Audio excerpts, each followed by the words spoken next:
मेळघाटातील चिखलदरा आणि धारणी या आदिवासी बहुल तालुक्यांसाठी राबविण्यात येत असलेल्या धरती आबा जनजातीय ग्राम उत्कर्ष अभियानाचा आढावा खासदार बळवंत वानखडे यांनी जिल्हाधिकारी कार्यालयात घेतला।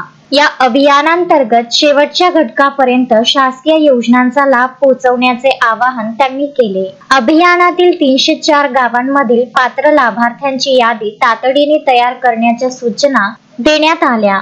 ग्राम सडक योजनेतून नवीन रस्ते प्रभावित करणे आणि पिण्याच्या पाण्याचा प्रश्न प्रभावीपणे सोडवणे, मेळघाटातील 22 गावांमधील विजेचा प्रश्न सोडवणे आणि बंद असलेली सौर ऊर्जा यंत्रणा तातडीने दुरुस्त करणे, आयुष्यमान कार्ड वाटपासाठी अतिरिक्त मोबाईल व्हॅनचा वापर करणे आणि रुग्णालयांमध्ये औषधांचा पुरेसा साठा ठेवणे हे मुद्दे मांडण्यात आले। या बैठकीला मुख्य कार्यकारी अधिकारी संचिता मोहपात्रा, उपविभागीय अधिकारी सिद्धार्थ शुक्ला व इतर विभागांचे प्रमुख उपस्थित होते। Vidarbha news bureau, Amravati.